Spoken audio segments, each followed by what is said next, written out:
Hello, everybody, and welcome to Planet FPL, the world where everything revolves around fantasy Premier League. My name is Suj. And my name is James. And in amongst the chaos, we roll on. It's been a kind of difficult game week for a lot of people, a lot of last-minute cancellations in games, postponements, not cancellations, let's be honest. And we have more chaos ahead, but James and I are here. We'll try and bring some semblance of regularity, normality to your listening each and every week. Before we talk details, there's one thing we need to do very, very importantly. Yes. It's called a bloody timestamp. We are recording as of approx 9:45 a.m. UK time on Friday. And as we stand, there are 5 games postponed for the forthcoming game week 18. And there are 5 games that remain on. There are no guarantee, obviously, that those 5 games are going to remain on. We could end up with none. It's not impossible. We could end up with none. Yeah, there were a lot of people I saw mention that the Premier League, basically, because we were in the middle of a game week or a set of fixtures, let's say, didn't want to make an announcement yesterday. But now that they've got last night's fixtures out of the way and we've got kind of a break between rounds, might make an announcement. But also, I mean, it's a good question to ask, James. Do you think the Premier League will just plough ahead, or do you think they will take a bit of a break? I think they're going to plough ahead. I think they made that very, very clear in their statement following, I want to say, the Manchester United postponement originally, before the other 4 fixtures fell. I mean, it was coming through kind of by the minute in the lead up to that roundup at 6:45.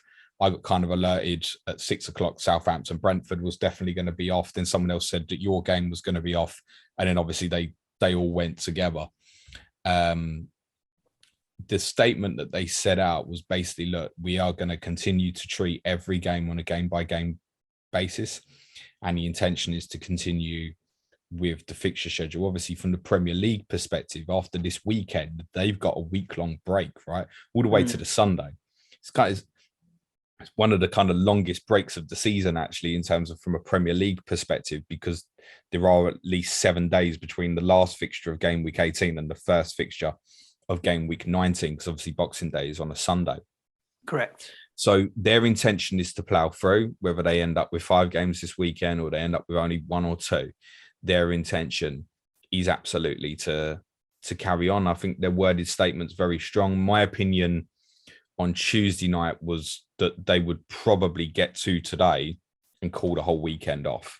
That doesn't look like it's going to be the situation now, particularly that they've gone ahead and been, all 4 games postponed together. Feels like it's organised. They've made a decision, gone, right, these 4 are a real big problem. In the case of, say, Norwich, it's like, I feel like in like Norwich's case, it's a case they've gone, you need to clear out your problem, whatever it is, and we're going to let you do it. In the case of Brentford, they've obviously shut down the training ground. Leicester and Tottenham should never have been going on in the first place anyway, especially when both teams had organised the postponement.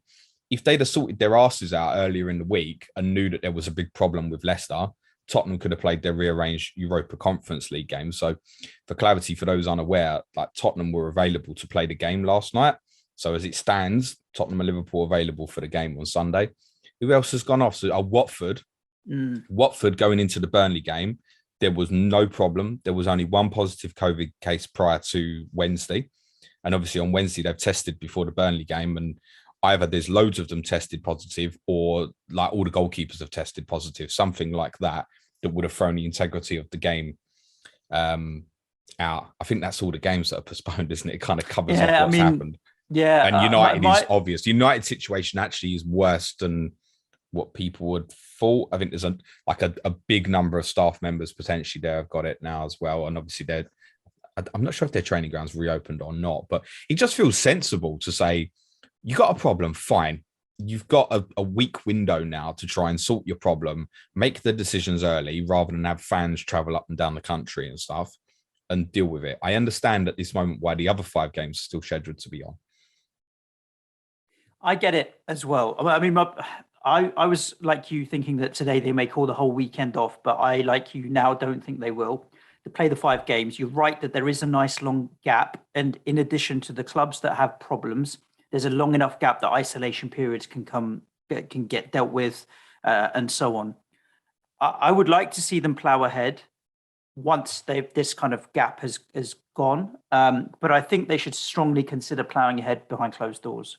If that's what if it took closed doors for football to carry on, then I think that's what they should be considering and doing, because the clubs can create their bubbles with their players and coaching staff and what have you, where just, don't leave your house.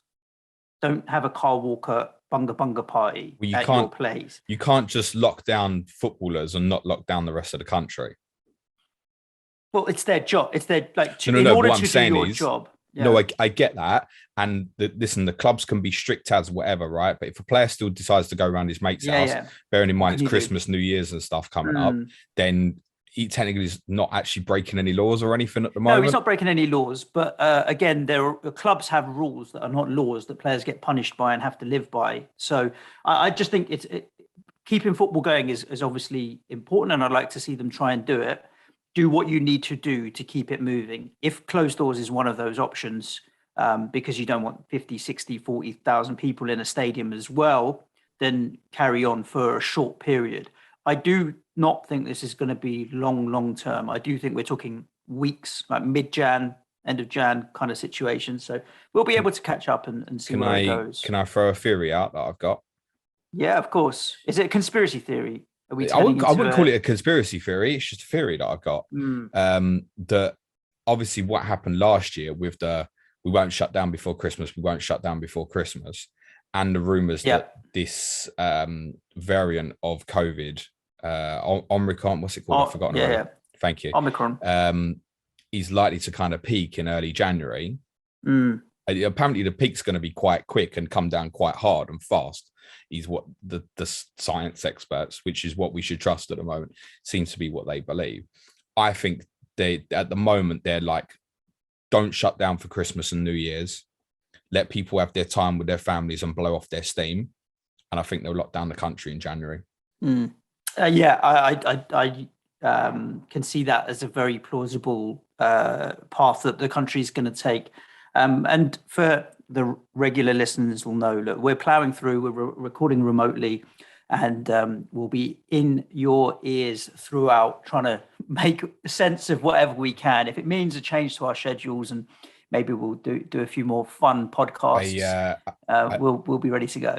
I look at the calendar, Suj, for game week 22 and see Tottenham at home to Arsenal in mid-January, and it makes me want to scream out loud. That I think it will end up being behind closed doors.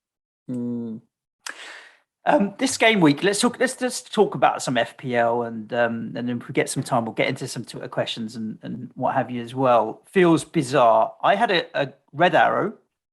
I went from 125k to 140k, so nothing massive.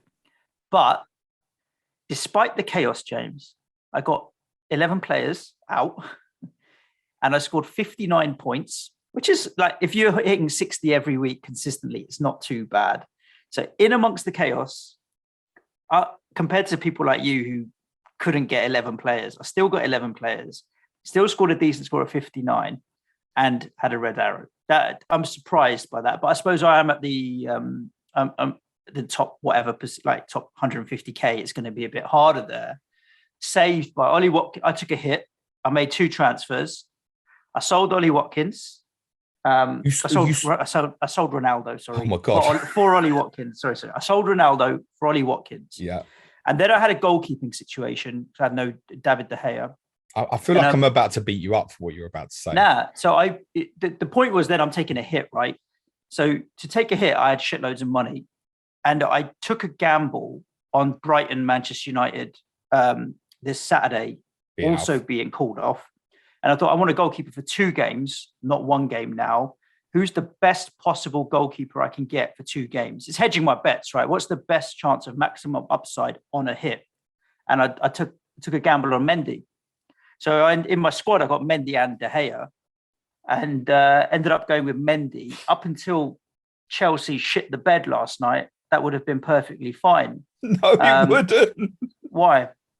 Because I can't be having that, Suj. You've currently got in your squad what, like 11.3 million's worth of value in goalkeepers.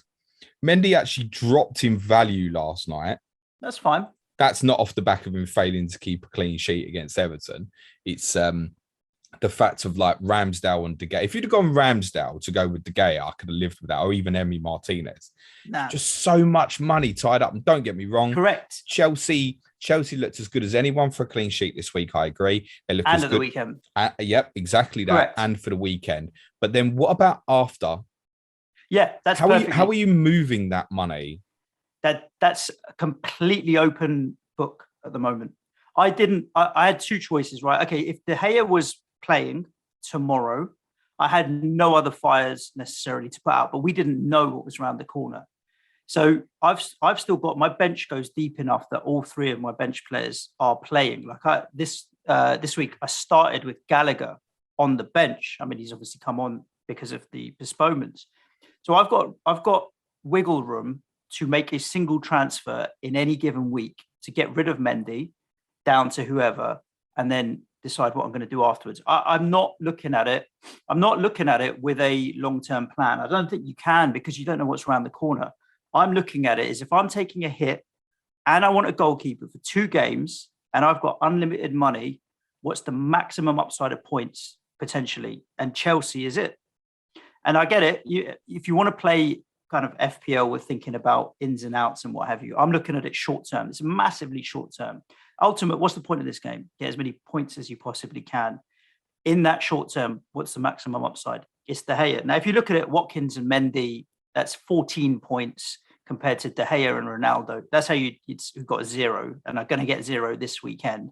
And Watkins and Mendy are playing this weekend. It's paid off. At the moment. Well, exactly that, right? Who knows where we're going? So I just played the odds. To me, was where's the maximum upside of 2 clean sheets? Because I want this hit to be net positive in points. And Mendy was it for me. I want to ask you, right? So let's just say at the moment that Chelsea's on at the weekend. You've got Mendy. That's great. You've got cover. I mean, I'm probably not going to have a goalkeeper, right? So it's easy for me to say. Well, there you go. Yada, yada, yada. But fast forward to game week 19. What's the chance of all 15 of your players being in a good situation? Not great. Who knows? Right. If you get there and Chelsea and Man United are on, United have got Newcastle away, Chelsea got Villa away. Who are you picking in goal? I'm selling Mendy. You would definitely sell Mendy. My fear for you is that you're going to get stuck with this. And he's about to piss off to the African nations. And their fixtures are about short to term. turn. Mendy, as soon as I don't need him, is binned. All right. And I mean, look, Ben Foster's due back mid-January. If there's signs and inklings that Ben Foster's back, because the other thing you've got to be aware of and is that everything at 4 million, apart from Backman, who you went with, who ended up not playing, is dog. What's there at 4 million? Give me a 4 million goalkeeper that's worth having. Right, no, there's not. But then exactly. I think if Ben Foster becomes available again, suddenly there's an option that I can go to. I would like to go back to Ben Foster. That's my ultimate goal. And then I can decide what I want to do with the money. I also took a view that I don't necessarily know if I want to put the money back into Ronaldo. Like I might put the money into the midfield, for example.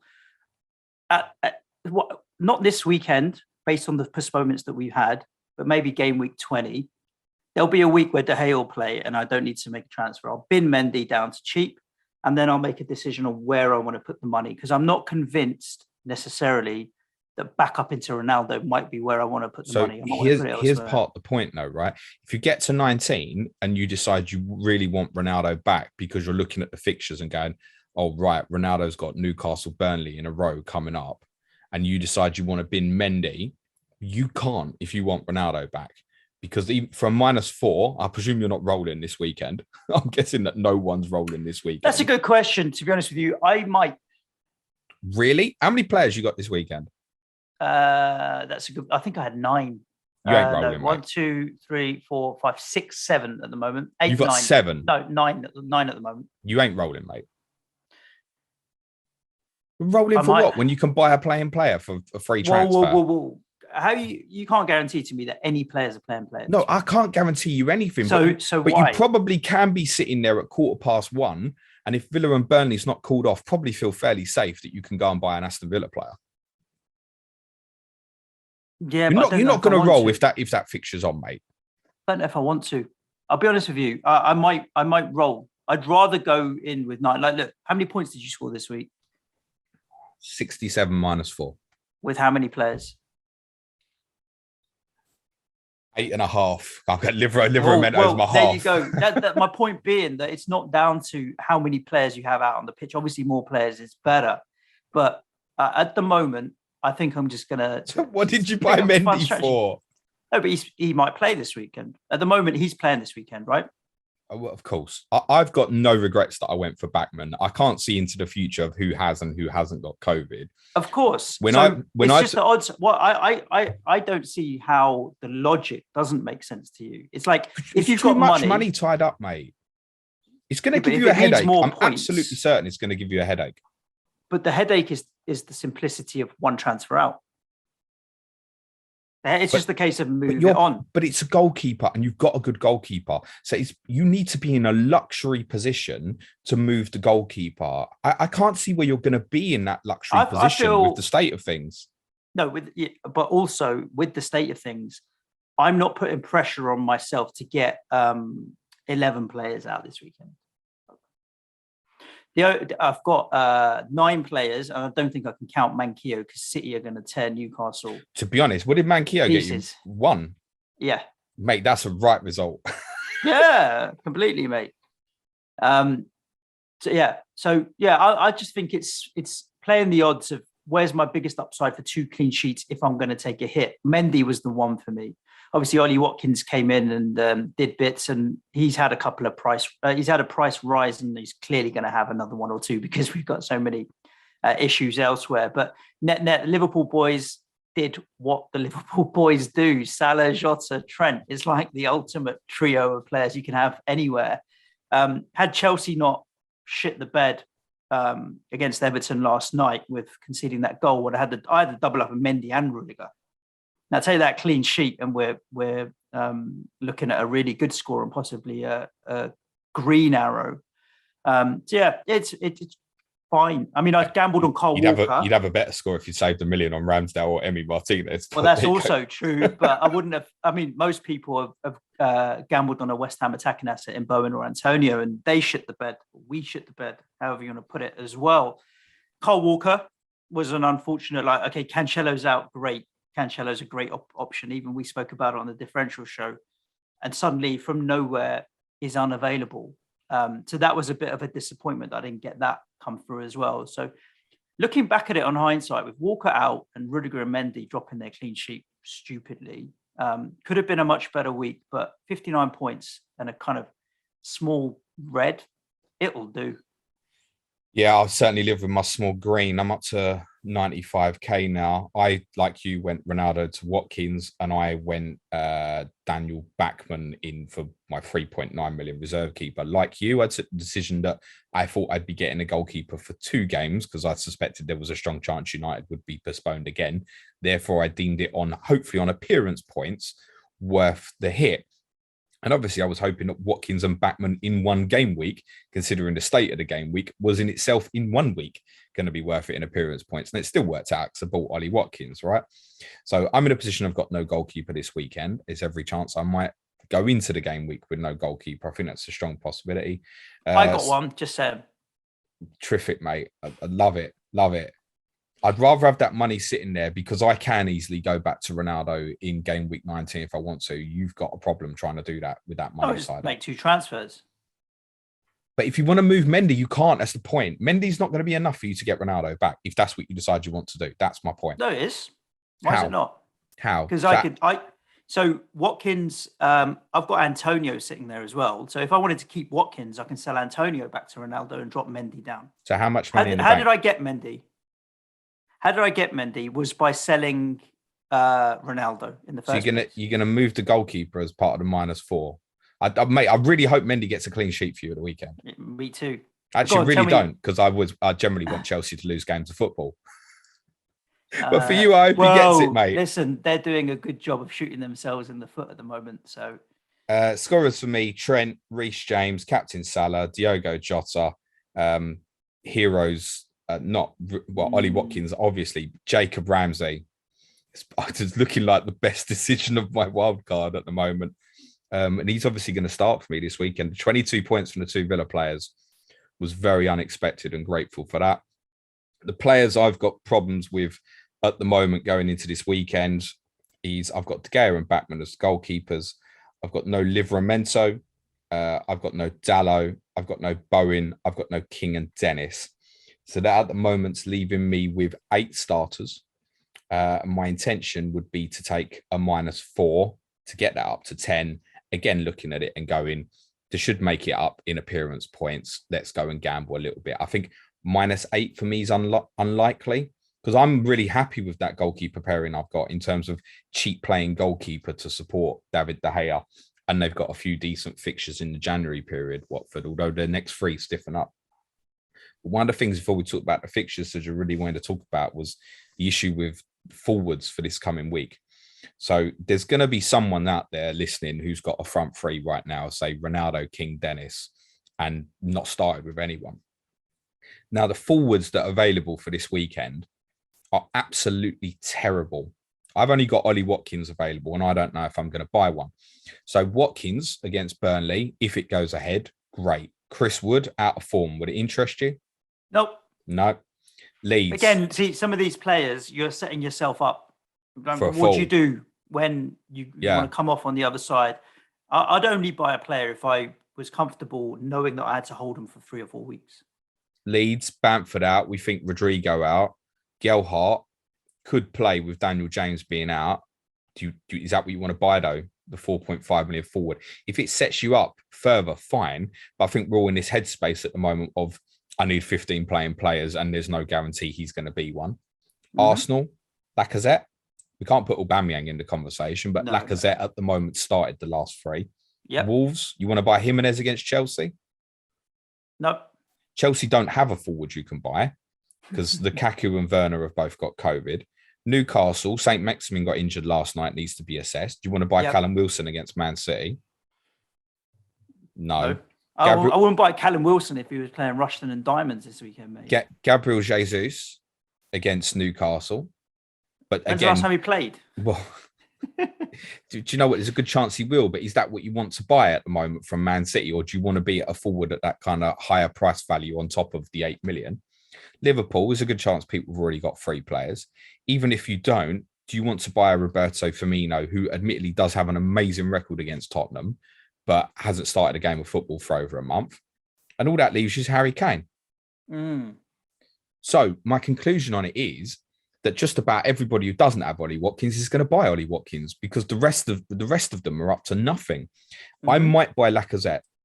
That's the only one that I'm considering. And part of the reason that I'm interested in doing that is they've got Norwich the week after, which could be quite interesting.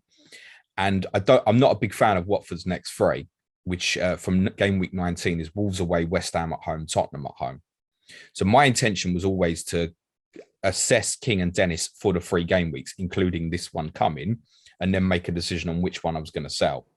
I don't really want to come round to 19 with both of them in the team. It feels like moving King to, say, Lacazette when I've got 0.7 up on Dennis feels like it might be the right move, and looking at it and just going, it's Lacazette versus Leeds and Norwich, and let's assess it afterwards, might be what I do. But most people are going to go, Watkins' ownership is going to absolutely fly. At the moment, he's at 13.1%, which is low. And interestingly, if you want to look further ahead, admittedly, they've got Chelsea in game week 19. But over the next 8 fixtures, I make them 3rd on my fixture ticker. They've got a couple of difficult fixtures, but they generally are very good. After Chelsea, they've got Leeds, Brentford, United at home, Everton, Leeds again, and Newcastle. Good fixtures, longer term. And they're playing much better. I own Watkins and Antonio, who now reach parity in value, give or take. If I was to move back to Ronaldo, it would be Antonio that I'd be letting go, not Watkins. I'm happy to keep Watkins now for a prolonged period, even though we've talked for so long recently about how West Ham's fixtures that we're about to start a good run. The form just isn't there, whereas new manager bounce with Villa, I think 100% is there. And so I'm much more confident keeping Watkins. So as and when I want to move back to a premium in the front line, it'll be Antonio that's the one that I would be happy to let go, not Ollie Watkins. So yeah, I'm with you. I think his numbers are going to increase in ownership massively. Let's talk games. I think we'll talk more players as and when we do it, and we can come back to those like Tottenham who didn't play this midweek, who I don't suppose they particularly interest anyone. We give an update of where we're at with it. Norwich 0, Villa 2 was the first game. And it was a case of the academy boys in there. Go on, say it. Who got the second assist, James? Chukwuemeka. Okay, that was good.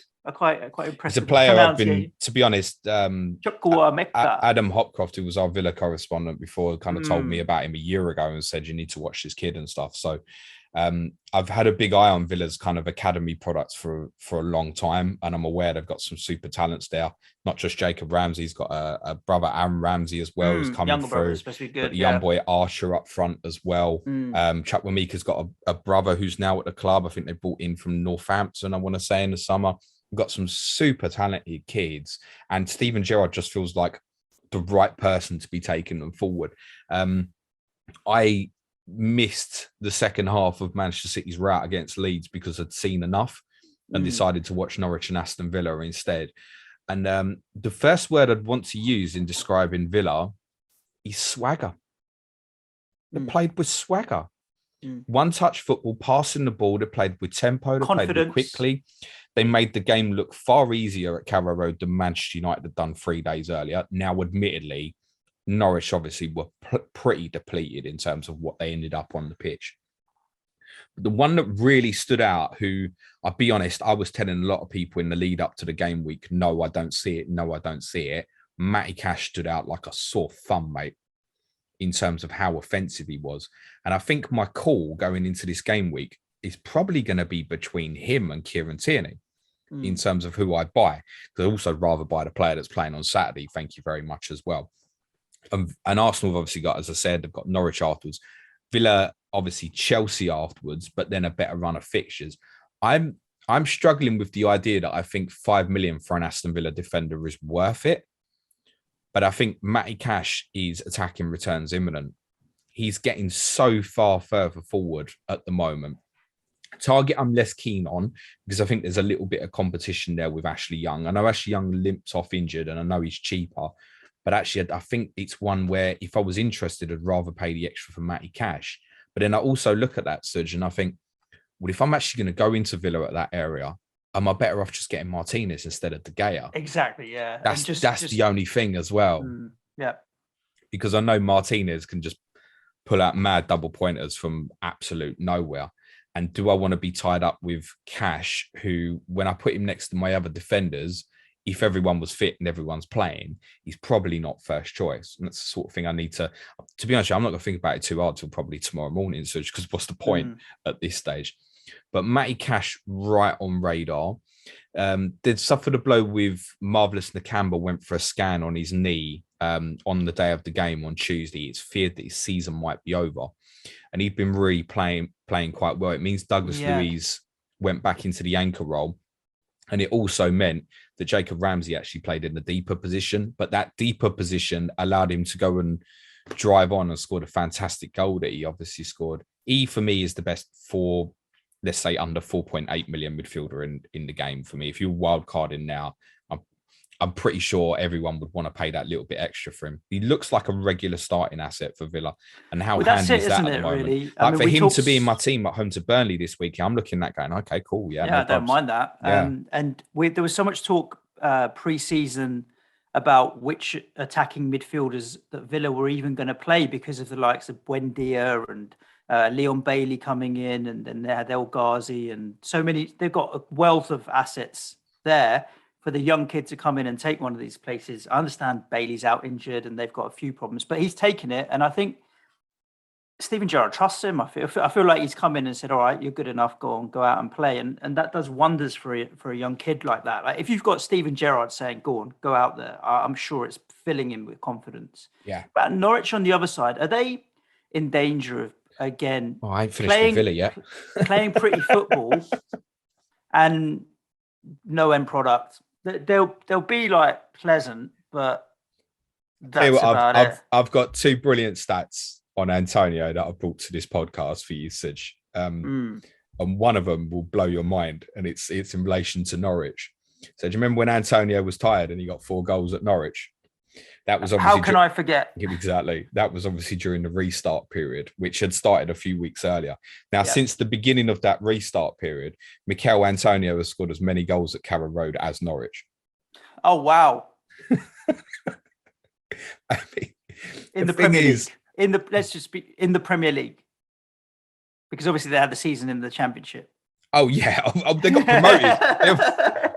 Yeah, no, in Premier League games. Yeah. I mean, what is it? It's like 13 or 14 games or something. That's Yes. unbelievable. Not good. They never give me the impression that they're going to score goals. And actually, as I said, this game was easier for Villa than United had made it at the weekend. Now, there is sympathy. They've got defensive issues again, like they had a couple of years ago. So Kabak went off injured. They ended up with Sorensen playing centre back. Obviously, Hanley's been out with shoulder ligament damage. Gibson had returned, but he's like 1 in, 2 out for them at the moment. They ended up playing Sam Byram, who really is a fullback and has been out for 2 years, in a holding midfield role in the second half. It was a bit of a mess. Omobamidele's got a stress fracture to his back as well. So they're walking wounded. Lees Melo, Rashika, Solis, and Sargent were confirmed COVID cases prior to the game. So that they were very under strength, and that's why I don't want to be too critical of them. But I also feel like manager bounce gone. Gone. You looked at them on Saturday and you thought, you know what, they're playing all right. And I obviously watched them at Tottenham the other week as well, and I said played some nice football. But I was going to say they're pleasant, but they're toothless. Do you know what? To be honest with you, as a club, I've always felt that way about them. They are a pleasant club. There's nothing wrong with them. It's a nice away day. They're harmless, I'm afraid. And at this moment, they're targetable. Now, obviously, they're not playing this weekend, so you can't. But then that's part what makes me look at, say, even Arsenal more and go, okay, do I fancy them that much? But okay, yes, Leeds are depleted. Oh, okay, even if it doesn't work, fine. I've got those players sitting there. If I go to Arsenal against Norwich next week, yes, thank you, because I can't see them doing anything at the moment, unfortunately. Yeah, I think it says it all that obviously we came off the back of a bad performance against Arsenal. I was look at who's next. I'm like, thank God, Norwich at home is the perfect fixture I want for the team to come out of a bad kind of run of form. It's not the worst run of form, but not a great run of form. And that says it all about Norwich, doesn't it? The only Norwich players that you could consider for your FPL team are Brandon Williams because he's cheap and Billy Gilmore because he's cheap. That's it. And Gilmore, although he finished in a higher position, I mean, didn't have a good game, by the way, Billy Gilmore. No. Although he was very good at Tottenham, I thought. I mean, you could move those players on. If you've got the money in the bank, I'd consider moving that on, particularly at this stage where you know you might need that bench. Exactly what I said to you with a wild card about paying that 0.1 more for Ramsey than Gilmore. I don't want to see that Norwich shirt sitting on my bench, unfortunately. I know it's harsh, but that's how I feel about it. Just before we move on, so just a couple more things on Villa. I mean, John McGinn is well worth keeping an eye on at the moment. It'd be difficult to buy it over Ramsey because Ramsey is so cheap, but he looks completely reinvigorated as well by this change of manager. And for those who've got concerns about Watkins moving wide, obviously at the point that he'd scored the goal, Danny Ings was on the pitch and he'd moved to a wide left position.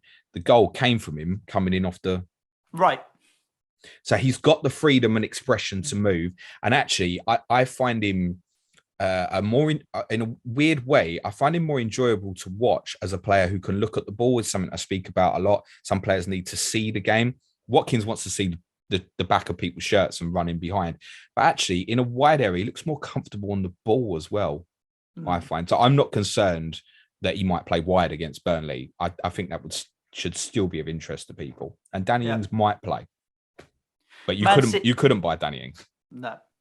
Man City 7, Leeds 0. That was an open-handed slap, boy. But I mean, there's so many pieces to this story that you almost have a little bit of sympathy. You kind of have a little bit of sympathy for Leeds because the way they play, you take Calvin Phillips out, you take Bamford out, Cox out, isn't he? Cooper's out.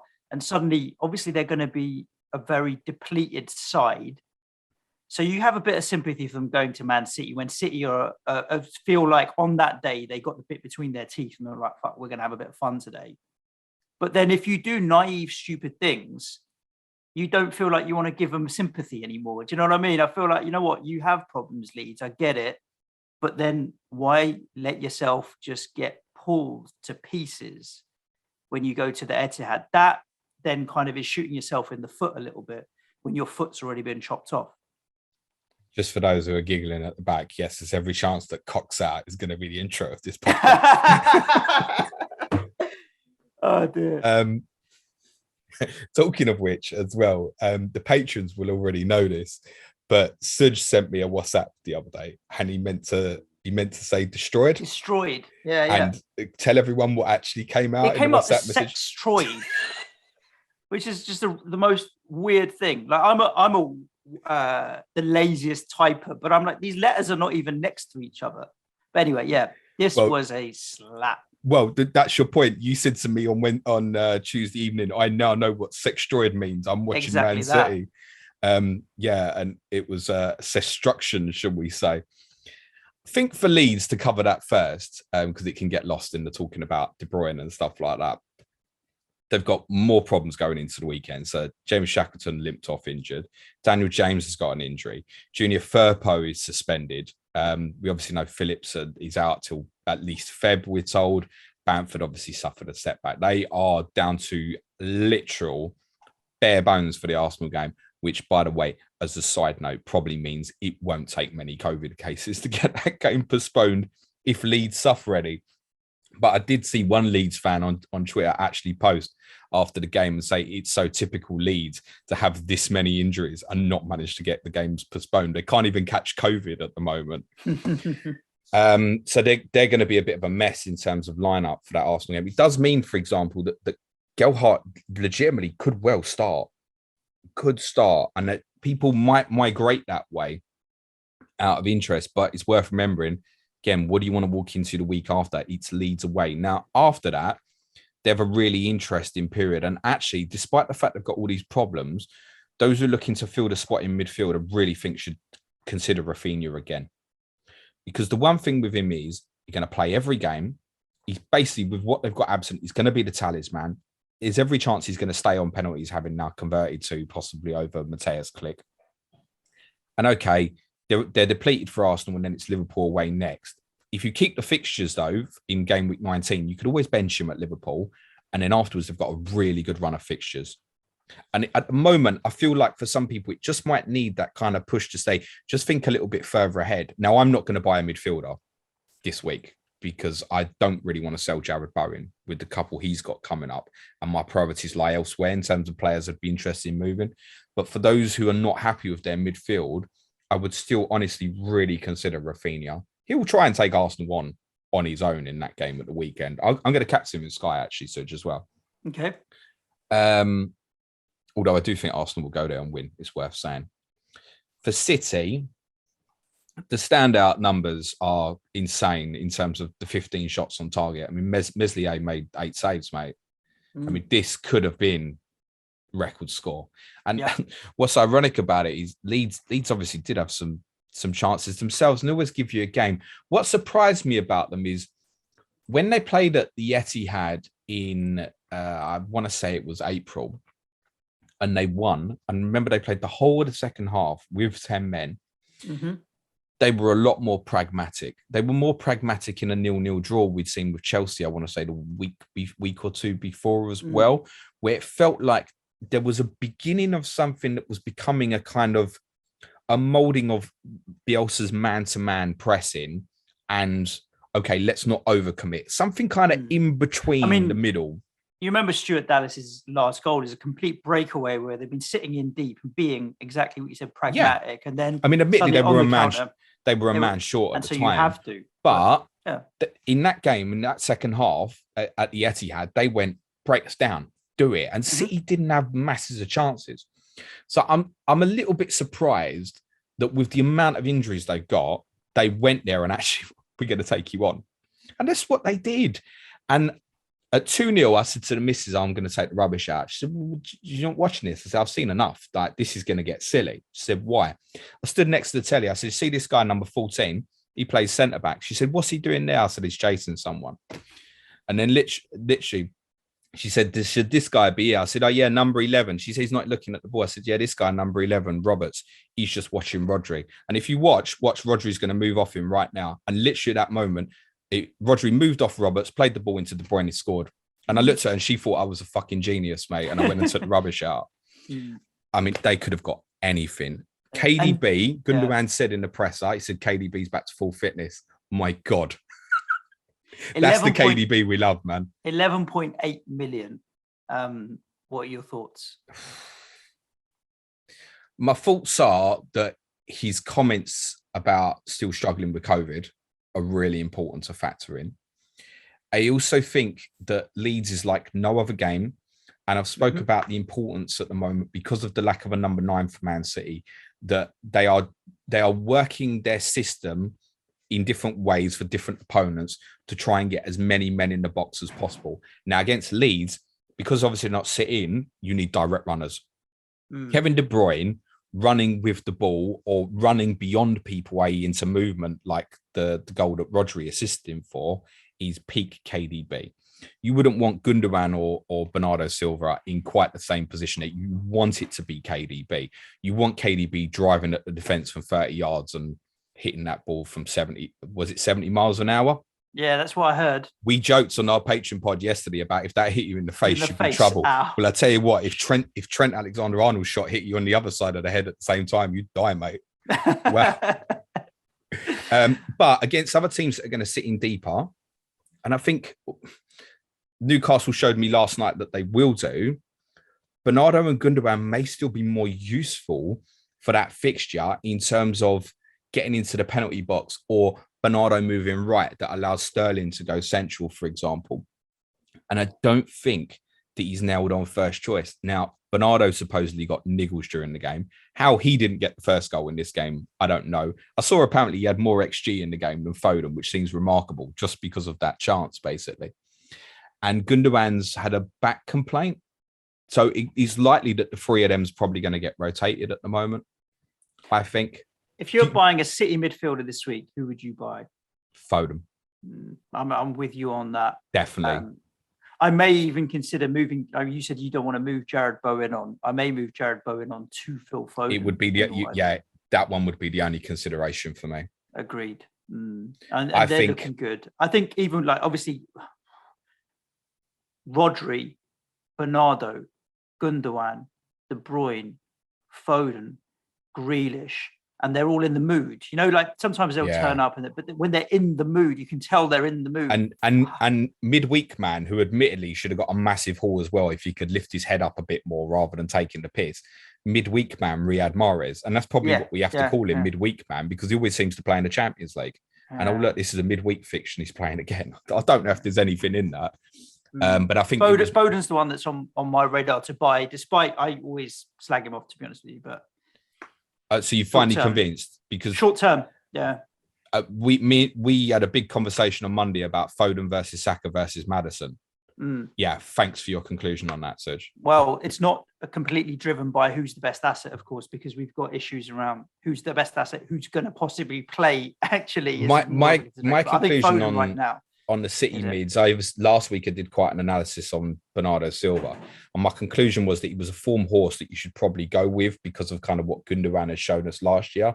But my conclusion also was that longer term, absolutely convinced that Foden will be the best one. And yeah, like you, if I was to make a move in that area this week, I've got 2 City at the moment, but I don't really want to do so. Just take a hit, and I know there's every chance my Man City plays 0, but it's also Newcastle. Yeah. Foden, and if you're telling me that Bernardo's got a niggle, Gundo's got a niggle, then I think Foden feels like a reasonably safe bet. I'm not sure that helps because that probably just means that one of them will play and De Bruyne will play if there's an issue with either Gundogan or Bernardo. And I think that he said Bernardo had niggles, he's come off. He's played a lot of football. Gundogan's played the second half, got 2 assists, so we have to assume he's fine. And then it's a choice between who plays in the front three. But Phil Foden is unquestionably in my opinion, part of Man City's first 11, whatever position he's going to play. Yeah. We've got a few more to rattle through. I can't believe we've already been talking for 45 minutes, mate. Brighton 0, Wolves 1. We can skip this one quite easy. I was watching Palace. You was obviously watching Arsenal, West Ham, so I took one for the team. And I was going to watch Burnley against Watford. I took one for the team. I watched Palace and Southampton, which was quite enjoyable, actually. Desmond, yeah. Half hour into Palace, Southampton, I turned over and put the Brighton game on. So it's like, Southampton not playing well. They've obviously got problems going forward. Then we switched Brighton Wolves on. Let's see what's going on. First, I was pretty surprised to see a number of empty seats, but I also understand there were train issues going to the game, plus added with the COVID situation and stuff. I think it's fairly understandable. They're not normally a side that has empty seats. That's why it surprised me. But I watched 5-10 minutes of it, and after 5 minutes, come up, Southampton scored. I was like, that's typical. 10 minutes later, come up, Southampton scored again. And I was like, what's happened here? I've turned. I was like, sod this. Brighton Wolves boring me to tears, to be honest. I think Brighton did well to get a team on the pitch. They're in bad shape at the moment. It's 11 games without a win. I think they're fortunate with the start they had. They started the season with a train, didn't they? And it's really kind of the wheels have come off the train. Yeah, and they've got some difficult fixtures coming up. Like they've got to go to Chelsea, Everton, Leicester, the next 3 away games. Brentford at home in Gameweek 19 suddenly feels quite important. The winner of that fixture can probably feel safe, I think, even if it's Brentford, because they're right near each other in the table. But Brighton, I'm not concerned about Brighton. They've got like a 9-point buffer of it, but just it seems very quietly they've gone 11 games without a win. Now, as we'd said a few weeks ago when we highlighted it'd been 7 games, it's like, look, they nearly won at Anfield last week and stuff like that. Defensively, they've obviously got problems. Webster might be back for the game week 19 fixture against Brentford, which would be a big plus for them. They played a back 4, which was Veltman and Byrne at centre back, and that's not going to thrill Brighton fans with joy.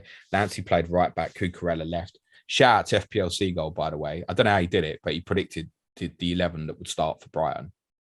Boys got contacts at that football club, is what I'm saying.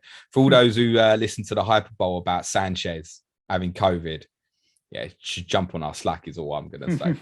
I think it will do Brighton a favour that they've got this weekend postponed to try and get a few players back in right frame for that game against Brentford, which I want to say is an evening game and it's live on the telly as well. It's quite a big game for them.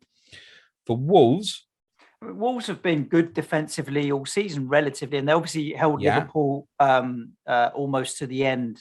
Was it last week before? I'm losing track of days. Anyway, when they played Paul. Yeah, Origi scored right at the death, Yeah, Chelsea at home this weekend. You'd back Chelsea, but Chelsea not in good form and Wolves in good form. I don't think it's going to be as straighthtroughard for the Blues this weekend. Would you consider Jimenez? We spoke about all them forwards. No. He's obviously going to be back for a ban. No. I've got Watford at home the week after. No. But then it's Arsenal away and Man United away. It's only $500,000 more to get up to Lacazette. And we're going to talk about Arsenal in a second. They look like they've got the bit between the teeth. Yeah, the other interesting thing about, obviously, if you go down the Lacazette route as well, there's loads to come down to who might suddenly appear, like Calvert-Lewin and stuff.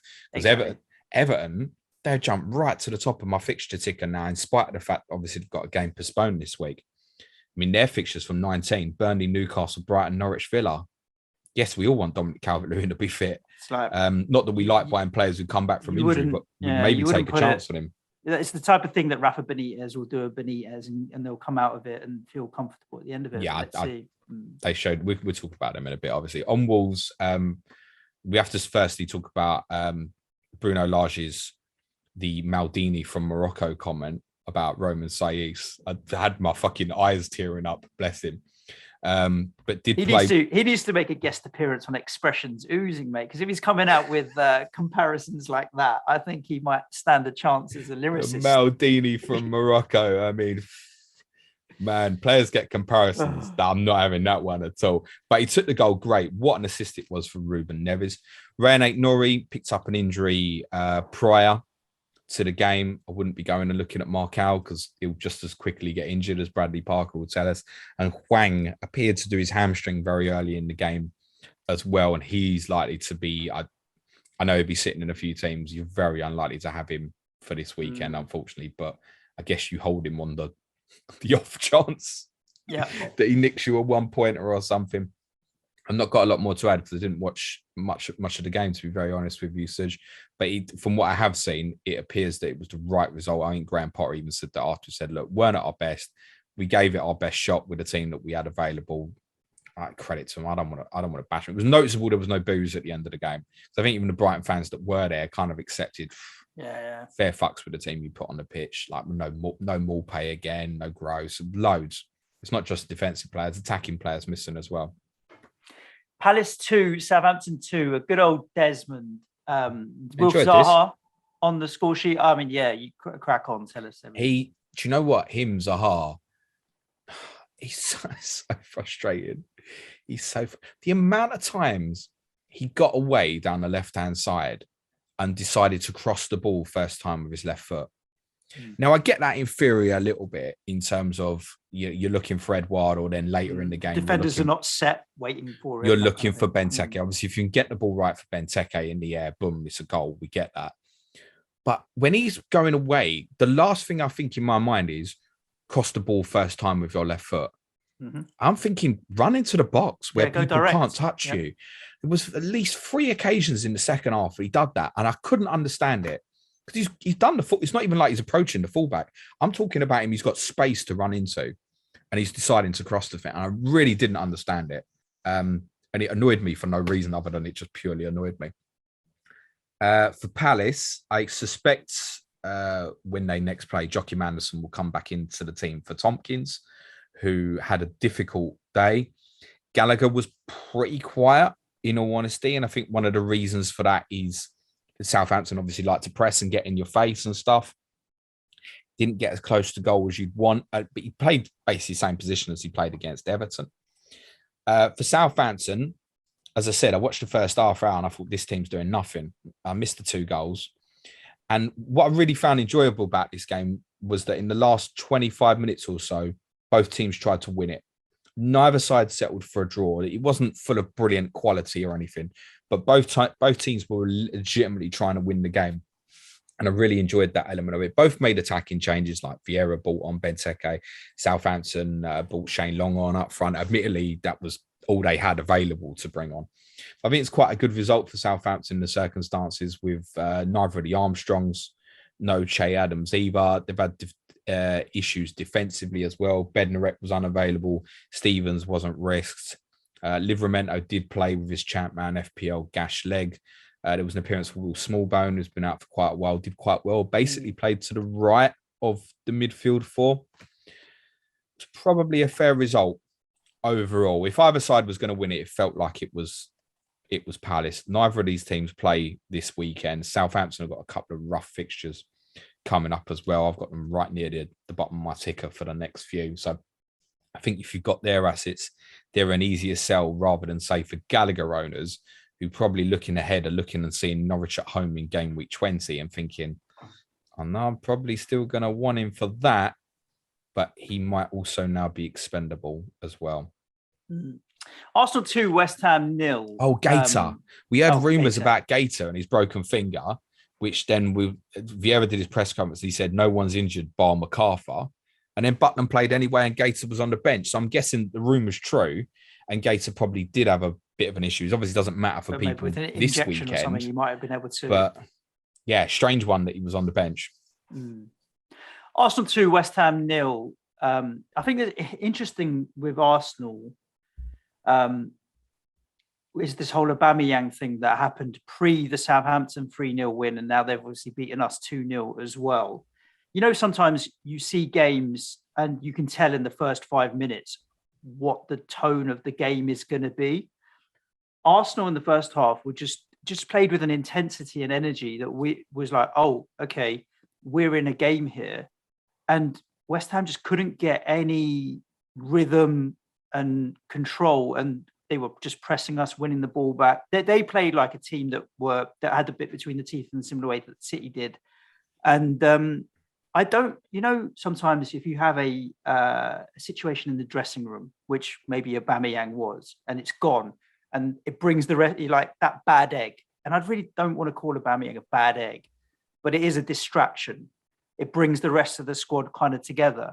I feel like the players that are there and are playing, Saka, Lacazette, Martinelli, Smith Rowe as an attacking fourth, are playing as a unit, enjoying what they're doing. Lacazette definitely seems to have rejuvenated himself. And we got to half time. I was like, thank God, Moyes, like, shake him a little bit and tell the boys we need to get some control on the game somehow. And then straight away concede a goal as soon as the second half starts. And that was it. It fell apart. And then you've got the red card on top of it. It was basically, apart from Fabi saving a penalty, a bad day at the office for West Ham in every which way. And for Arsenal, it was just that when Arsenal are on form, we know that they're a good team. They just happen to do things like they did at Everton the other week every now and then. But they're a good asset to Arsenal. I think Tierney, 4.8 is a good price. Lacazette, 8.3 is a good price. Saka, Smith Rowe, they're all a good Lacazette's price. a good price, maybe very short term. For short term, he's definitely not a long term FPL player. No, but you don't, like, if he holds that position and Aubameyang sold in the January transfer window and he becomes the man there, I think he could score another 10 to 12 goals between now and the end of the season. I can see if Aubameyang goes, I can see Arsenal using like Smith Rowe as like a false nine or Martinelli in that position rather than Lacazette playing every week. I wouldn't say that's a certainty. So, yeah, from a West Ham point of view, bad day at the office. Soufal's now out. Harrison Ashby came on late. I mean, it was just a bit of a car crash. Antonio dropped to right back. Ashby was going to come on as right back. And Moyes is saying, well, I saw Antonio playing there, so I thought, let me leave it a little bit longer because at least I've got Antonio on the pitch. Do you want him on the pitch at right back? Mate, I obviously your game was later than the other games. So obviously when Palace finished, I put your game on.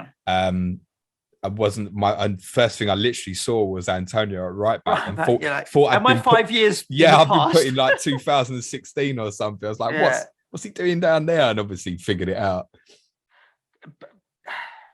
Well, there's something not right at West Ham in terms of, could it be a bit of fatigue? Obviously, there's injuries. Dawson, when he came into the squad originally, we were like, okay, he's not going to be any good, and ended up playing really well. He's come in and we're like, actually, he's maybe not as good as he was back then. Masuaku is a liability at left back. He's no Creswell, and they just seem off the pace. Antonio's not performing. It's not right. Do you remember? It's not going to be much to flick a switch, and you trust Moyes to kind of get them back into shape. But how long it'll take, I don't know. Yeah, listen, I don't think anyone's questioning. No one's panicking. No, I did feel like, as a fan, I felt like, okay, Saturday, where I'm umming and ahhing about going to the game, I'm going to go to the game because I want to support the boys because they need it, and I want to get them out of this rut, and we'll chant and cheer and do what one man band, boom. But at the same time, they're not in a good place. If you're thinking about buying FPL assets, I don't even know. Whereas Arsenal are the opposite. I think you see a spirit in that team, which I feel is what Arteta's been trying to do for ages, but maybe has got a few voices in the dressing room that were a disruption, and he's stamping his authority a little bit more, perhaps, by getting rid of Aubameyang and elevating some of the other younger players like Martinelli and stuff. Yeah, from everything I've heard, it seems like Arsenal thoroughly deserve to win, and there's not much question about it. Look at the stats, mate. It's like 19 shots and 8 shots. I don't even remember, but they were just, not even a debate about whether it was a well-deserved 2-0 win with a missed penalty. If you only had 5.6 million to buy a midfielder this week for the game week, for example, would you go Odegaard, Martinelli, or Ramsey? Ramsey. Really? You just saved the money. All right. I was hoping that Suj was going to give us a clear answer between Odegaard and Martinelli, but that's not quite happened. So I'll ask you, Odegaard or Martinelli, Suj? Odegaard. Why? Martinelli, for me, is still a young player breaking into the team. Odegaard is a international footballer for Norway that they bought in. I feel Norway. But look, he's got international caps. I feel like Martinelli's the talent, but Odegaard's a safe pair of hands. And if you've got other young players in and around in Smith Rowe and Saka, I think he's going to want a more experienced player in amongst the mix as well. and that's why I quite like Odegaard, but I'd buy neither, is the honest answer. The irony is, I feel like one of Martinelli or Odegaard won't play at Leeds. And it's specifically because Leeds and how they play. That said, I wouldn't be surprised if in that particular fixture, if Martinelli actually played ahead of Lacazette in a higher position. And he's certainly capable of playing through the middle. As I said, it was something just watching the end of the game that got me thinking about if Smith Rowe could play as a false nine. Let's remember who Arteta's big tutor is Guardiola, in terms of if he feels he can suddenly kind of grasp that dominance of football matches, then you can obviously play with someone like that in that position. And they break very well. We spoke a few weeks ago, Suj, about Declan Rice on the goal at Wolves, where it kind of looked like he was pulling a rope uphill. It's the same on the Smith Rowe goal. And I don't want to dig him out at all, actually, because he's down to 10 men. He's been chasing the ball for the majority of the game, but you could see it was like exactly what you said, is like that dread. Like, I know I've been done. And the distance between Rice and Smith Rowe from when he originally plays it round the corner to when Smith Rowe scores, like 15, 20 yards between them, right? And I'm not saying Rice should have got back and got him. He's knackered. It's the end of the game. I get it. But it was almost like a resignation moment again of, this is gone. This has got away from us. What's interesting about West Ham, now there's going to be people sitting there with, I mean, Soufal, I think, would be an obvious sell, because obviously going to be obviously no game this weekend and then going to be suspended as well. And he might not keep his place in the team on top of that as well. So Soufal would be an obvious sell. But there's obviously going to be people sitting there with Bowen and Antonio. Now, I think when you're selling your players for this week, you need to consider what's going to come next. Now, I've still got West Ham at 6th best over the next 5 fixtures, despite having no fixture this weekend. And that's because the next 4 are Southampton at home, Watford away, Palace away, and Leeds at home. There are still good fixtures. And who knows, we might get Norwich thrown in there at some point as a double game week in game week 22 or something. Who knows? That could apply to kind of any postponement in theory at this stage. So I'm not sure. That's what I'm saying. I'm not sure Bowen's the one I want to move on. Because if I come back to it in game week 19, and I'm sitting there with Bowen at home with Southampton, fine. And I might even go to Antonio that week. The other stat I'm going to give you on Antonio, Suj, must praise our friend, Big Man Backer from The Wire, who kind of alerted my attention to the fact that Mikel Antonio has not had a single big chance since game week 9, which is the last time he scored. It's interesting. How's that? But then that's got to be a little bit on his teammates as well, mate. 100%. I mean, everybody's off the pace a little bit, but you know what? Got a weekend off now. Everybody, I think they should just, I was going to say go and jet off to some warm weather training somewhere, but we can't go anywhere. I think, ironically, because I know a lot of people were saying, I've got to hold Antonio for Norwich. Like, you've held this far and it's Norwich. I was only holding him for Norwich. But where you only holding him for Norwich? Southampton next. It's Watford. I might buy him next week. And I think for those who've got kind of 4 or 5 issues in their squad, the West Ham players are not the players that would be sent. That's why I'm saying, for me, like Bowen to Foden, yeah, it's the exciting one, but that might not necessarily, it might be the right immediate move, but it might not be the best move for me moving forward. Yeah. Because I think Bowen's still got some good fixtures. That's not a huge problem for me to look at Jared Bowen for them 4 fixtures coming up. That's part way he came in the first place. It wasn't for Burnley and Arsenal away. Of course. It was for now, actually. So I think I'll stick with Bowen. And I think those with less pressing options, bigger pressing options than Antonio, and going through the strikers that we listed, is probably a keep. Unless your way to Watkins, the only affordable way is to do it is via Antonio. It's probably a keep, I think. Yeah. Chelsea won, Everton won. And we should say Everton's patched together team. I mean, wow. Yeah. Won. That team, if that team got lined out in the Carabao Cup second round, you'd assume just about anyone in the Football League would beat it. Mm-hmm. That team's so bad. I think you have to give the Everton team credit for work rate and effort. Huge credit. They battled. I mean, Chelsea had the better chances and were the better team, of course, but I don't think anybody comes away from it thinking Everton didn't deserve at least to get a point just for sheer effort alone. Yeah, I mean, it's worth saying that if it wasn't for our old friend Little Arms, who was quite rightly mad a match because he stopped it being kind of 4-0 by half time or so. But the longer the game went on and the more frustrated Chelsea began to get, and the pressure obviously mounted to try and get the goal, the more comfortable they began to look. And ironically, the first goal came about on the first real occasion that Everton has shown real ambition on the counter-attack, where Decore should release the ball. They've got 4 men going up against them, all on the counter-attack. Doesn't release the ball, and then obviously Chelsea break and Everton have lost four players from the defensive structure. Then it's an easy assist for Reece James and an easy finish for Mason Mount.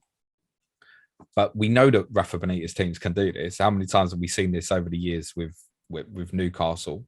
The team that they put out though, Everton, it's so commendable that they got something out of the game. I mean, Sims and the other fellow who came on up front, that legitimately I've never heard of them. We know Brave. Yeah, thank you, Suj. Never heard of them, in all honesty. Braithwaite, we knew we saw a little bit in the restart period, and I didn't mind what we saw of him, actually, who obviously scored the goal. But then looking at him, like Iwobi, I almost find it implausible that a team could play Alex Iwobi in an away game in the Premier League and actually not get beat. Sean described him as where attacks go to die. Yeah, it was a great tweet. And it's about right. And obviously had no out-and-out holding midfield player as well, which is why I think he probably went to a flat 5 with Decore and Gomez. Great assist from Anthony Gordon, widen the pitch. But when you look at their bench as well, they had Allen on the bench and they had one other senior player on the bench, Seamus Coleman. I reckon they weren't even subs, you know that?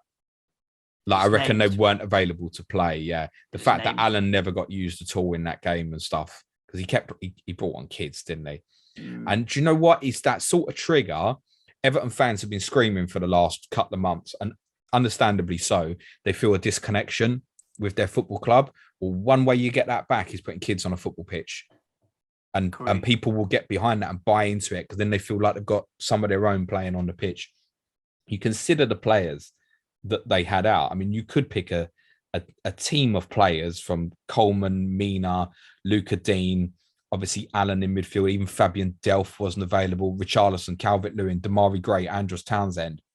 It's remarkable, actually. I'm sure I've missed a couple of names in that as well. Remarkable.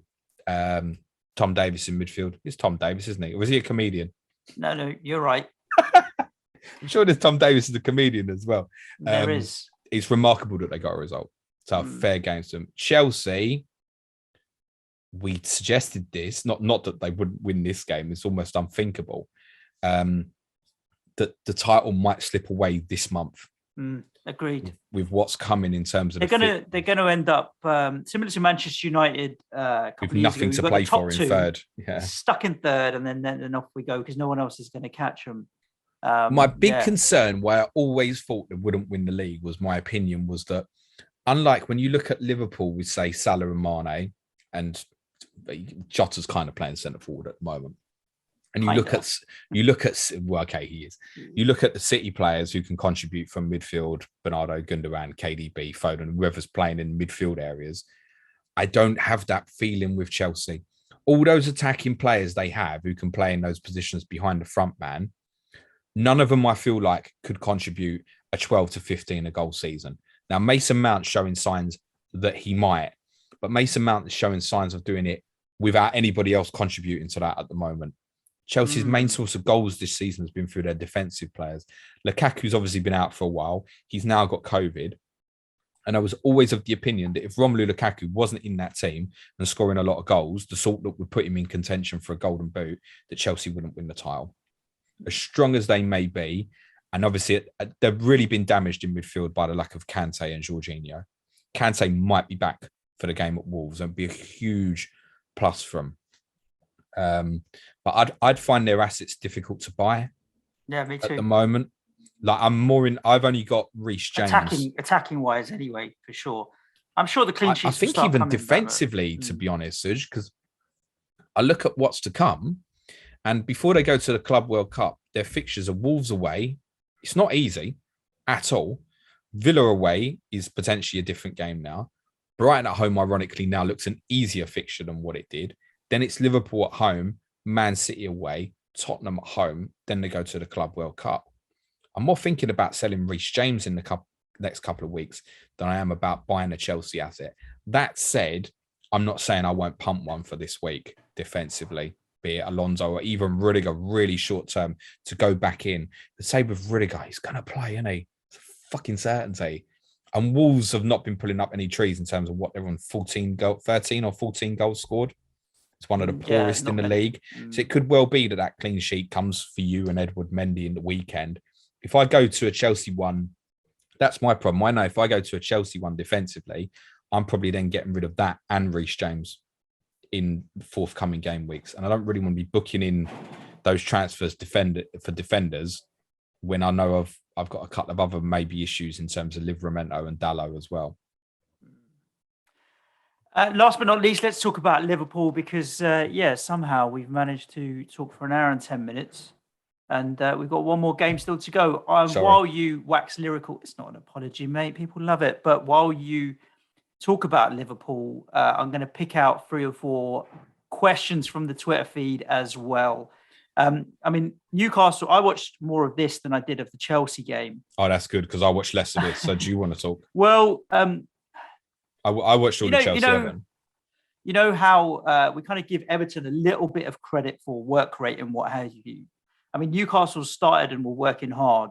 And obviously Shelby scored the goal and you're thinking, what's going to happen here? Liverpool were just so usual, finding angles. The balls, the way that they run at Mane and Salah run at angles and they play the balls through so that they end up with the ball in behind with such accuracy and control to create chances is just a thing to watch. It's so good. And they were just relentless against them. It was inevitable. It was inevitable that Liverpool were going to end up scoring 3 or 4 or 5 goals and should have scored a few more. Controversy about Jota's first with, I think it was Hayden that was down. Yeah, I think the majority of the time that gets stopped, And I know it would piss everybody off in the ground, but I think on most occasions that gets stopped. In the commentary, there was kind of like, there wasn't a lull in the attack. They were literally still attacking. So there wasn't like a moment where the ball went back into midfield where they could have kicked it out. I think the problem was it went back to, I want to say it was maybe Chamberlain 30 yards out. Forgive me, I can't remember. Played it in. And at that point, Mike Dean looked to see what was happening. By the time he'd looked back, the ball was on the edge of the box because Liverpool had moved it back forward so quickly. And then I think at that point, once the forward pass had been made, he thought, I can't stop the game. Whereas if he'd stopped it before the forward pass, then okay, right, the ball's kind of in a backwards movement. Definitely. You can't win. To be honest, I don't really. Most people know what most of us think of Mike Dean, but I don't overly want to be critical on that. But I have sympathy for Newcastle because I feel like the majority of the time in that scenario, the game would get stopped, and then the goal doesn't happen because Jota's clearly free at the back post, and he knows where he's at in terms of his offside lines because the guy's lying on the floor and can't move. And he should have scored. It's so typical Jota, by the way, to need the second opportunity to finish it off. He had a couple other good chances as well. Salah should have scored. There was one chance where he was through off right foot, and you're just like, oh. But, I've also seen his cross with the outside of his foot that everybody thinks is the greatest cross that they've ever seen. A little bit over the top, by the way. Probably, but they are just on form. And Trent's goal was obviously a thunder bastard as put ever. Just an inevitability with the Liverpool team. They're just so good with the ball and relentless. And I feel for Newcastle a little bit, but you look at Eddie Howe on the sidelines, and there's just it looked like a realization of what he has to deal with at Newcastle. It was like pain on his face a little bit. I like that they changed the system though, because we discussed it on our pod on Tuesday on Patreon and probably on Monday's podcast. I said, I think they get absolutely destroyed if they played the same system that they played at Leicester. So look, he dropped Callum Wilson. They firmed it up with an extra man in midfield, and they did okay. Like, listen, they're at Anfield and they were still within the game, like with 10 minutes to go. Right? It's commendable. It's okay. It's what Newcastle do at Liverpool and what they do against Man City at the weekend is not going to define what happens to Newcastle. It's the games afterwards, starting from kind of Manchester United at home, which if they get right, they can get something out of. You wouldn't anticipate they're going to get anything out of Man City on Sunday. If you were free hitting, Suj, say you're sitting there with 4 players, and you're like, I've got a free hit. Which 3 Liverpool would you go with? The three that I've got, Trent, Salah, Jota, and Salah. To be honest, I'd do exactly the just same. too obvious, mate. It's too easy. Like, I don't understand how there are teams that don't have the three. We're looking at Trent here is at 43%. Salah is at 73%. And Jota is at 27%. So clearly there are teams without all three. I've said it all season. Well, I haven't said it all season. I've said it for the last few weeks. It's like starting a game week with 20 points, if the three of them. Because if you're going to get attacking return, and that's for Salah captain, you're going to get at least 1 or 2 attacking returns out the front too. Trent's a clean sheet 2 out of 3, and then you whack in an attacking return. And the BPS that they pick up's a joke as well. It's literally starting a game week 20 to 25 points with those three. I mean, Trent's goal was worth 9 points. It's big. I mean, yeah, he jumped straight to the top of the BPS when it went in. He will do. It's, to be honest, there's not often that Trent. Yeah, 34 points this week off the three of them. It's not often that Trent's going to get an attacking return and not be in the bonus because of the sheer volume of chances that 26 he manages to points create. The week before. Actually, although the BPS wasn't that high yesterday, despite scoring. I was going to tweet, but I couldn't be asked. But there was a point where Salah scored and he was top of BPS. I was like, the BPS must be broken for Salah to be getting BPS. There's something wrong here because that never happens. But yeah, it was. Look, those three are just bankers for me. I'm trying to look back at a week where they scored less than 23 points as a trio for me. I'm back to game week 11 already, James. And okay, game week 10, I got 11 points. Trent got 1 and Salah got 10. Other than that, every week since has been 23 to 35 points from the trio. Are you worried about Firmino impacting Jota? No, because Jota is such a goal threat, mate. He's so direct and he's a bit greedy as well. And I like that. He really is, yeah. Which is it's very suitable playing alongside Mo. It's probably why Sadio Mane is not getting returns at the moment. He's not as greedy as the other two. Yeah. To be honest, where I free hit, and I do exactly the same. And just on that as well, again, for those who are joining in late, we're not recommending a free hit. Like I think you are looking at a potential disaster if you do that. You have to remember that right now, when we go into blank game weeks, like game week 30 and stuff like that, you've either got the people who are kind of prepping for it, or you've got the people who are planning to use it. This time right now, everybody's in the same boat. Now, there would be some people who'll be lucky and they've potentially got 11, 12 starters this weekend. There's going to be other people down to maybe even as low as like 4 or 5 players, right? But everybody is going into this game week with big issues. I think, look, you could free hit the games on Sunday. You could, if you free hit, you're almost definitely going treble Liverpool, treble City, treble Chelsea, treble Villa. And you need to stack it in case one game gets postponed. Treble Villa and probably treble Arsenal, and just smash it all in. Now, if you lose only one game, presumably you've got 12 players and you're not in the worst position. If you lose 2, you've probably got the same team that everybody else has got without using say Arsenal and Villa goes or something, right? I mean, if the Liverpool game is to get postponed on Sunday, everyone's got 3 Liverpool players. Yeah, it's the advice, honestly, and I think this is what the majority of people will do this week. Chill. You want to take a -4 to get a couple of playing players, get a -4. If there's players you really want to get rid of your squad that you know you definitely don't want going forwards, fine. Take a -8. Don't stress to get 11. If that puts you up to 9 players or something, live with it. Take the 9 players. That would be my advice. Captain Mo Salah. What's the worst that can happen? And a really sensible decision this week would be to vice captain Ollie Watkins if he ends up in your team. I think the other deadline's going to be an hour and a half before they play. Surely you would know that Villa are going to play.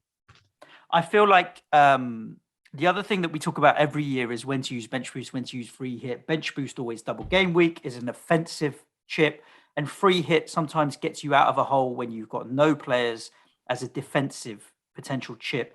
But with the amount of double game weeks that we might have because of the amount of postponements, free hit this year will be an offensive chip as well. Absolutely. So I'd rather use both chips offensively when I've got a big upside for a double game week. We could suddenly land. They might that decide.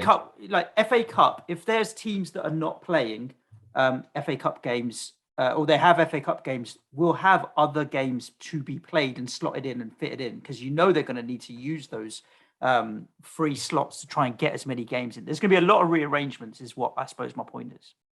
No, I agree. And to be honest, in terms of rearrangements and when games are going to happen, I don't believe that anything can happen next midweek, i.e. to get added to this game week. And there was some speculation about United and Brighton could go there. It's completely unfair on Brighton travelling fans. That'd be the same with the majority of travelling fans. The only one that wouldn't cause a travel issue from what's been postponed is basically Crystal Palace versus Watford was meant to be at Vicarage Road. You could put that on short term and it wouldn't, but people still got booked time off work or something. Not everyone works a 9 to 5 and stuff. People need to plan their lives. I don't think it's unimaginable that they might pencil in, for example, say FA Cup third round replay. That's completely free at the moment, that they could just drop 4 or 5 games in there and put them there. And they might say, well, look, if you've got an FA Cup third round replay, we'll have to postpone it again, but let's drop them there now. And then again, there's going to be a lot of teams there, potentially with doubles that you don't have the ownership of. The gain of using the free hit for that, bearing in mind you might want the bench boost at another point, is so much more aggressive and liable to get you so many more points than what you might miss out on this week. For me, the free hit is a no-go zone. I would want to be down to at least 5 players to even think about it. Anybody with 6 or more should not be considering using it, in my opinion. And that, James, is a wrap of the games. I have had a look through the Twitter questions. There's not a huge amount here that we haven't covered off, but I will ask you this from Josh Fosh. Yeah. Would you rather have a tattoo of your co-host's name or their face? I'm going to go name. I'd rather have James. Yeah. Much simpler. Yeah. Yeah.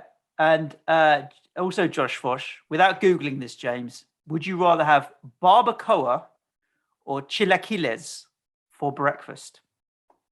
I feel like this is laced for me to say the one that doesn't sound like chilies. So I'm going to say the one that sounds like chilies. Chilaquiles. Chilaquiles is basically tortilla pieces that are fried, cooked in salsa, sprinkled with cheese. That'll do nicely. There you go. To be honest with you, Josh, I'll have a bit of both. Barbacoa sounds like barbecue. I think it's something to do with beef. Let's Google it now. Barbacoa, a form of cooking meat that originated in the Caribbean. So they're both good. Yeah, both. I thought nice. one was going to be like poo and one was going to be something else. Listeners, of course, we normally give you a rundown of the content that's to come for the rest of the week. Well, James will be live streaming tomorrow on YouTube prior to an hour before the deadline. Keep an eye on Whenever Twitter, the deadline is, an hour before. At Planet FPL Pod. And next week's content schedule will be going out on Sunday. There's obviously so many permutations and variations that could happen in terms of football, but we'll be abreast of all of the news. All you need to know is that there will be a pod a day. There will be Patreon content as well that you can find on patreon.com/Planet FPL, where at the moment for the month of December, we are upgrading all tiers to get additional content. So even at the basic tier at £3 a month, you'll get all of our December pods. So if you're kind of twiddling your thumbs now, you go back and listen from the start of December. I've got 2 quick points before we finish in terms of relevance for the weekend. On Burnley, because obviously they are playing at Aston Villa. It's worth remembering Josh Brownhill will be in a lot of squads, particularly in the Twitter community. He didn't start the last game. I wouldn't expect him to start this one, but 1 point for you. He will almost definitely get on. He'll get you to 1 point. Maxwell Cornet, Sean Dyche said it's touch and go. My understanding is he will not be available. He won't be ready, is my understanding. On Tottenham, all the COVID cases should be available. All of them. Now, whether they're fit to start, I mean, guessing that God knows. Who knows what state they're in, like Heung-min Son and stuff like that, whether they're available to play. I've had no word yet on Sergio Reguilon, if he's available or not. My suspicion is he probably is. Indeed. There we go. Listen, thank you so much for all of your support and for all of your ears and time. We really do appreciate it. And like I mentioned, keep your eyes on all of our socials and we'll be back at you next week. Enjoy the weekend. If you've got a bit more downtime because there's less football, spend it with loved ones and do the things you enjoy. And we'll see you next week. Stay safe, my friends. Ciao for now. Thanks, everyone. Keep calm. Be nice to each other. Stay safe. Hope your hours are green. Cue music, please, man. Sharp.